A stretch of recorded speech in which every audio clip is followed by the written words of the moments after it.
I'm usually not a big fan of plastic stuff on fishing reels, but it's really almost a non-wear item. It doesn't get a lot of use other than to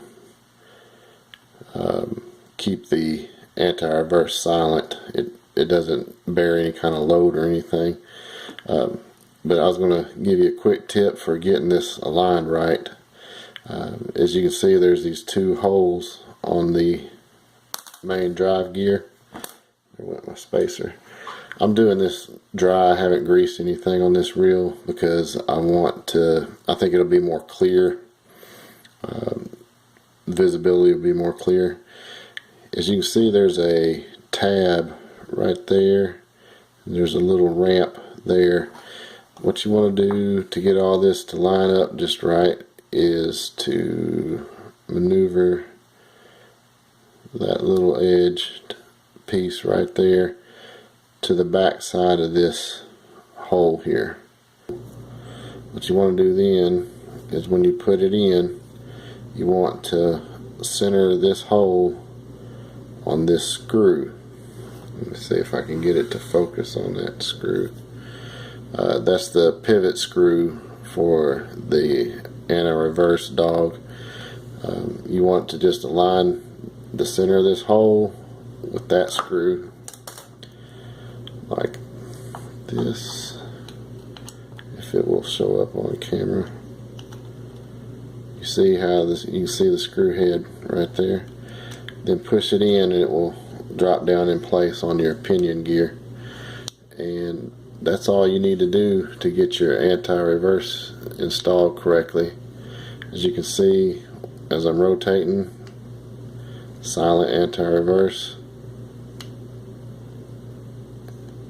and the dog trips on the plastic cam that's on the back side of this, and drops down into place, and it's completely silent.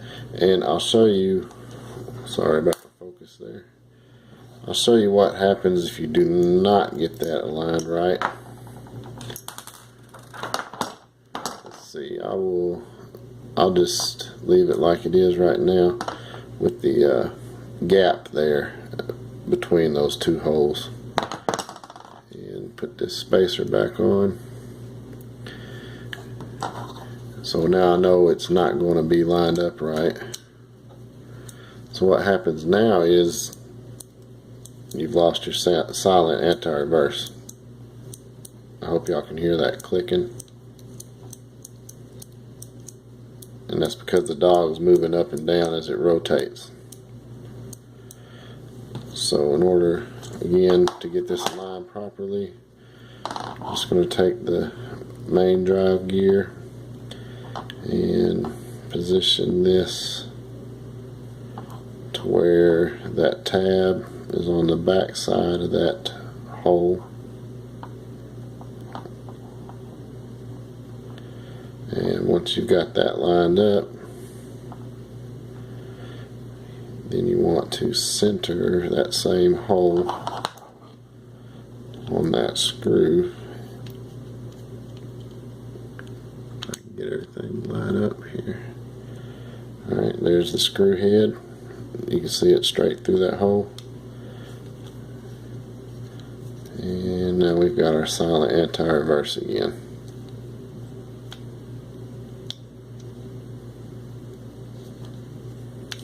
That's it. Once you know the little trick, it's easy. But and most people would probably figure that out. I just thought maybe this would save somebody the trouble.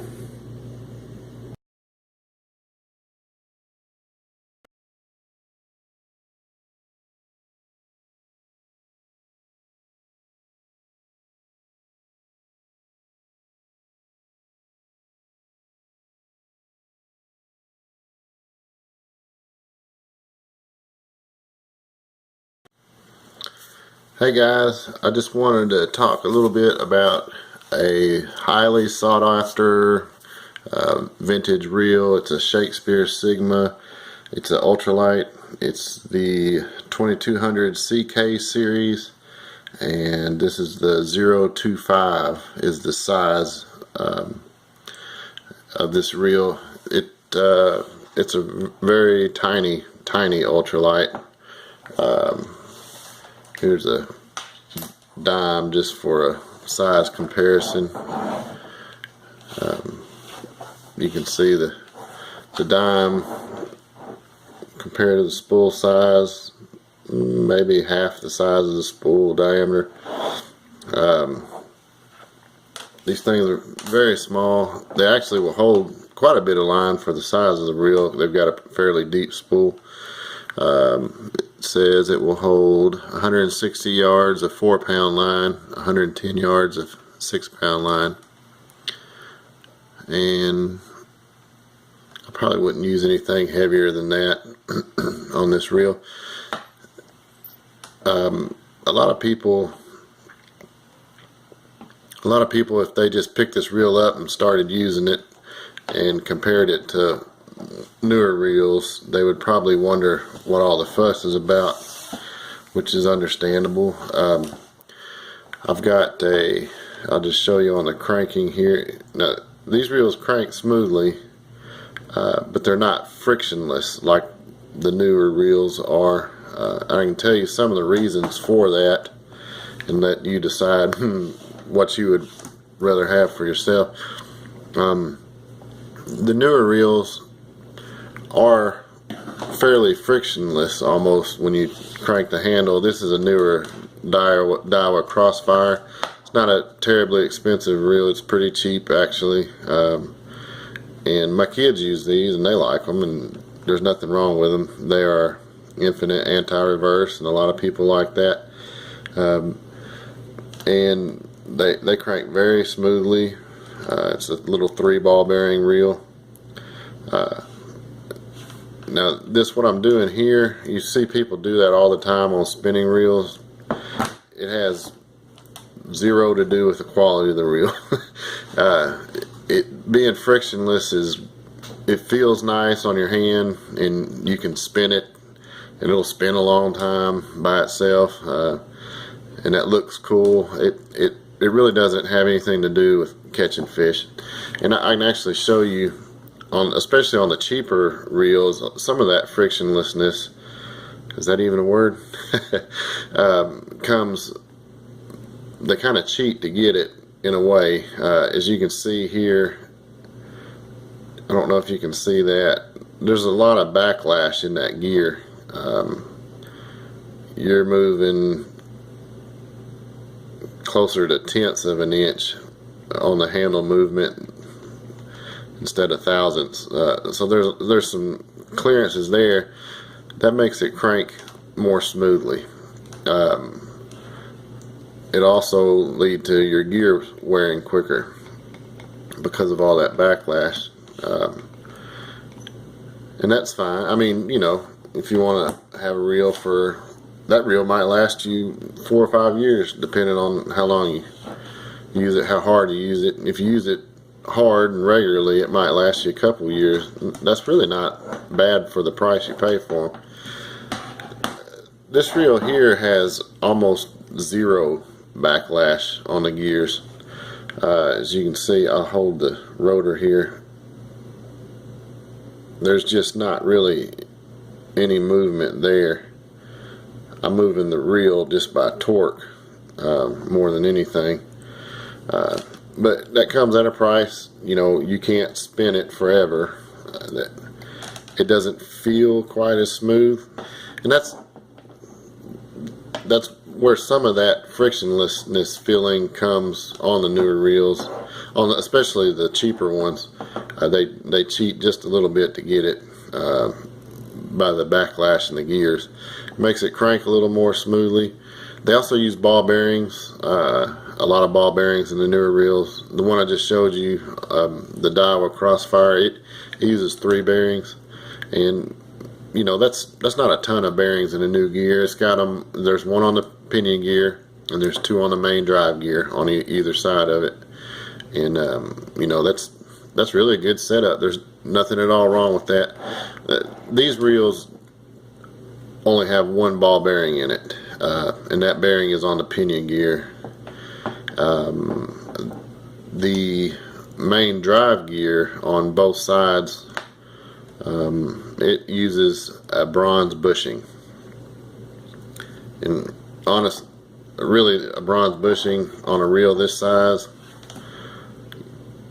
I don't see how you could ever wear it out. Whereas ball bearings, you know, a lot of times you can clean up a ball bearing and get a lot more use out of it. Sometimes they're just dirty.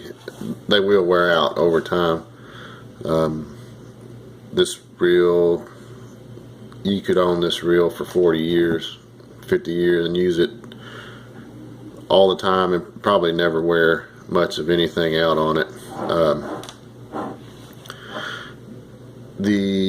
The nice thing about these, and one of the reasons they're sought after, is because they're built like an older reel with the aluminum body.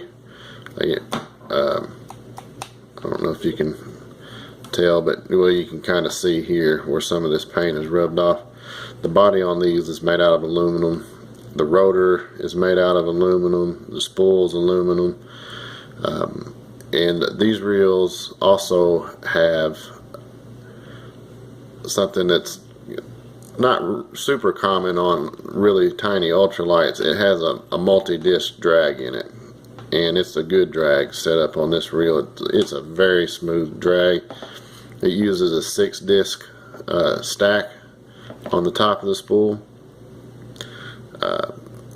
The friction washers are Teflon, which makes it for a very smooth turn and drag, very even and consistent. There's not any grabbiness to it at all. So three of the drag washers are Teflon, and 3 of the drag washers are metal. It also has, under the spool, it has a Teflon washer and a fiber disc washer that goes on the oscillation shaft. So this thing is really built well. It is kind of old school, but it's new too, in the sense that it's got a bail that you can close manually, which really on a spinning reel, if you can get it, it sure is nice. It'll keep you from having a lot of problems with loops in your line. You know, you can crank it and trip it too, but that's where a lot of loops come into play, in bird's nest and things like that. If you can flip your bail manually, if you have that option, that's the way to go for sure. A lot of the older cupped reels didn't have that option. You had to crank the handle to get it to close down. So it has modern features, and it's built like a tank. That's why they're popular. That's why they command high prices. And I did a little video. They're very easy to take apart and put back together. One of the major benefits to an aluminum bodied reel is the machine threaded screws. Plastic reels, you start taking them apart and putting them together, taking them apart, putting them together. Over the years, if you're not very, very, very careful with your screws, you'll start to strip the plastic out, the threads in the plastic. With machine screws, it's very hard to cross thread a machine threaded screw in metal. It can be done, but basically, the easiest way to get a screw started is to screw it backwards until it drops into place, then turn it forward. That the same holds true with plastic screws. If you can follow those original threads on a plastic bodied reel, it will help you out in the long run, keeping that thing to where it doesn't get stripped out. But you know, these reels, they're not really beautiful or anything. They're just a workhorse. They're grab your lunch pail and go to work. You know, they're gonna work for you for many, many, many years. If you find one in good shape, this one's in really good shape, and I'm actually going to be selling this one on eBay. this one's in good shape. It's got a little bit of paint loss right here, and there's a little rub spot in there. It almost looks like somebody might have tried to color that in with a Sharpie, because it's kind of purplish. I don't know if that's what it is, or if it just wore a little bit there, not all the way through, and it's just a slightly different color. There's a little spot there, and a little bit back there. Not much to speak of. This is a clean reel. But that's just I just kind of wanted to go over these reels. There might be some confusion by people. It's not going to be an ultra smooth reel that you can crank the handle once on it and it's going to spin 1,000 times.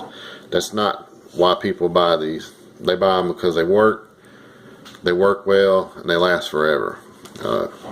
There's no reason this reel, barring a disaster, I mean, if you run over it with a car, you probably break this leg on it or something, but under normal circumstances, just fishing, this reel could last 40, 50 years easy. I couldn't, especially with the tightness in the gears. It'd take that thing a really, really, really long time to wear out on even just the gear set. And that's, again, that's one of the advantages I think some of the older reels had over some of the newer ones, especially the low end newer ones. I gotta stress that they make really, really nice reels still. You're gonna pay for them. Whereas you might be able to pick up a reel like this for a used one for, you know, under $100, $80, $70. Some of them occasionally will go for $50 if you can steal one that way. That's a bargain, because it's going to last you a really long time. That's just basically why people enjoy using these, and they keep buying them year after year. It's been a popular series. They have many different sizes, but this ultralight size is extremely popular.